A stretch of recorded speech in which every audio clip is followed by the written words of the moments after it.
இந்த ஊர்ல யார் யார் நல்ல மனுஷன் அப்படிங்கிற மாதிரி கேட்டால் எல்லாருமே நல்ல மனுஷன் தான்.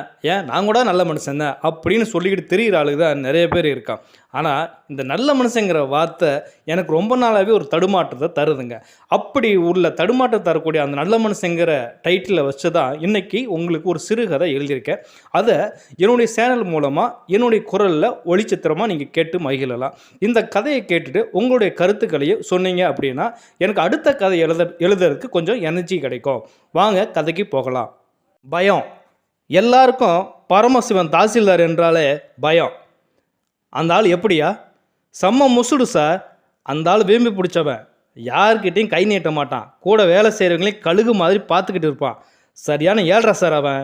அவனுக்கு கீழே வேலை செய்கிறதுக்கு பெசம் வேலையை ராஜினாமா பண்ணிட்டு போயிடலாம். 4 காசு பார்க்க விட மாட்டான். நேர்மை, சட்டம், திட்டம்னு இந்த காலத்தில் போய் லூசு மாதிரி பெணாத்துவான் சார். இப்போ கூட ஒரு வாரத்துக்கு முன்னாடி ஆளுங்கட்சி எம்எல்ஏ மறைமுகமாக தன்னோட பினாமி அனுப்பி 100 ஏக்கர் கவர்மெண்ட் புறம்போக்கு இடம், அதை எப்படியாவது எதையாவது திட்டத்தை சொல்லி பினாமி பேரில் மாற்ற சொல்லியிருக்காரு. ஒரு பெரிய தொகை தர்றதா அவர் சொல்லியிருப்பார் போல். இந்த ஆள் என்ன செஞ்சான் தெரியுமா? சரி, எம்எல்ஏவை நேரில் வந்து பேச சொல்லு, யாரும் இல்லாதப்ப அப்படின்னு சொல்லிட்டான். எம்எல்ஏவும் இவன் பேச்சை கேட்டுட்டு அங்கே அவர் மட்டும் தனியாக வந்து இந்த ஆளுக்கிட்ட இதை செஞ்சு கொடு, உனக்கு அதை செய்கிறேன் இதை செய்கிறேன்னு சும்மா எம்எல்ஏவும் அள்ளி விட்டுருக்காரு மேடையில் பேசுகிற மாதிரியே.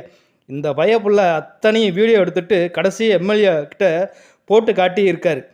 இன்னொரு முறை இந்த மாதிரி எங்கிட்ட பேச வந்த கலெக்டருக்கு ஒன்று, சிஎம்முக்கு ஒன்று, எதிர்கட்சிக்காரனுக்கு ஒன்று, மக்கள்கிட்ட ஒன்றுன்னு வீடியோவை ரிலீஸ் பண்ணிடுவேன்னு மிரட்டி இருக்கான்.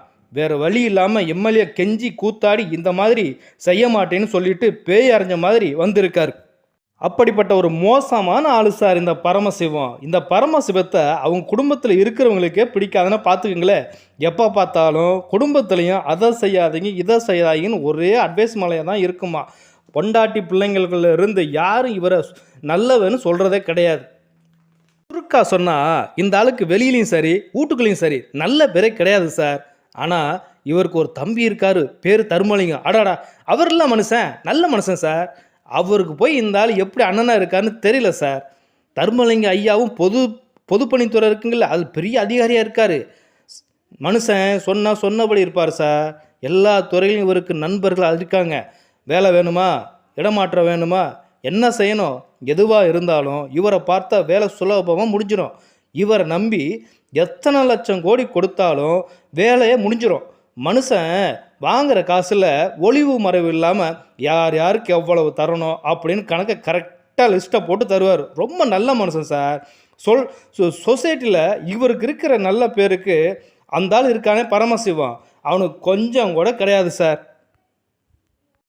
பரமசிவம் தனது அறையில் காந்தி, காமராஜர் போட்ட வரிசையில் தனது தாத்தா முத்துரத்தினம் போட்டாவை உற்று பார்த்து கொண்டு 30 வருடத்திற்கு முன்பு நடந்தவைகளை நினைவில் அசை போட்டார். டேய் தர்மா, தப்புடா, நில்லு கத்தினான் பரமசிவம். போடா, நீ வேலையை பாருடா. சொன்னா கேட்க மாட்ட. தருமலிங்கத்தின் சட்டை கலரை பிடித்து இழுத்தான் பரமசிவம். பதிலுக்கு பரமசிவத்தின் கழுத்தை இறுக்கி பிடித்தான் தருமலிங்கம். இருவரும் கட்டி புரண்டு சண்டை போட்டு கொண்டிருக்க சத்தம் கேட்டு ஓடி வந்தார்கள் இருவரின் அப்பா, அம்மா, தங்கைகள், தாத்தா, பாட்டி எல்லோரும் வந்து இருவரையும் விலக்கி விட்டார்கள். போதா குறைக்கு விருந்தினர்கள் வேறு இவர்களின் சண்டையை பார்த்து பிரமித்து நின்றார்கள். அம்மாதான் முதலில் பரமசிவத்தின் கன்னத்தில் பலார் என அறைய விக்கித்து நின்றான் பரமசிவம். நீ பெரியவன் தானே, சின்னவன் தப்பு ஏதாவது செஞ்சுருந்தா விட்டு கொடுத்துட்டு போகலாம்ல சொல்லிவிட்டு தருமலிங்கத்திடம், என்னடா பிரச்சனை உங்களுக்குள்ள, கீரை கட்டு தானே வாங்கிட்டு வர சொன்னேன், அதுக்குள்ளே இவ்வளோ குட்டி கலாட்டாவா? நான் ஒன்றும் செய்யலாமா, 1 ரூபா கீரை கட்டு, நான் 2 ரூபா கொடுத்தேன் அந்த ஆளுக்கிட்ட. பாக்கி காசு 1 ரூபாய்க்கு பதிலாக 2 ரூபா காசை கொடுத்துட்டாரு. அதுக்கு இந்த பரமை திருப்பி அந்த ரூபாயை கீரைக்கார்ட்ட கொடுன்னு சொல்லி என்ன அடிக்கிறான்.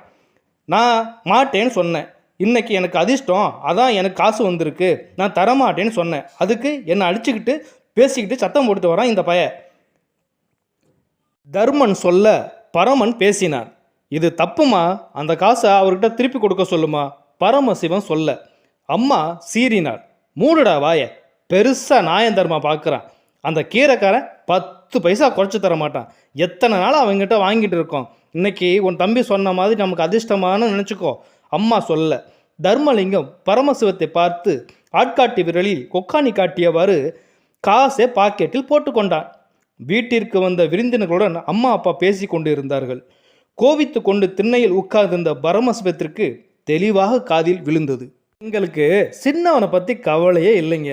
அவன் எப்படியும் உருட்டி பிரட்டி வாய் திறமையால் பொழைச்சிக்குவான். ஆனால் இந்த பெரியவன் பரமு மண்ணு மூட்டை மாதிரி எதுக்கும் லாய்க்கில்லை. சின்னவன் வெட்டிட்டு வாடானா கட்டிட்டு வந்துடுவான். பெரியவன் பாவம் புண்ணியம் மற்றவங்கிட்ட ஏமாந்துக்கிட்டு வருவான். இவன் இந்த காலத்தில் எப்படி பொழைக்க பாறானோ. பெரியவன் அவங்க தாத்தா மாதிரி, அவரும் அப்படித்தான், இப்படி தான் வாழணும் அப்படி தான் வாழணும்னு பேசி பேசி வீணாக போனவர் இப்போ இவனையும் வீணடிச்சுக்கிட்டு இருக்காரு. உள்ள தாத்தாவையும் குறை சொல்லி கொண்டிருக்க பரமசிவனின் தோளை தொட்டார் முத்துரத்தினம்.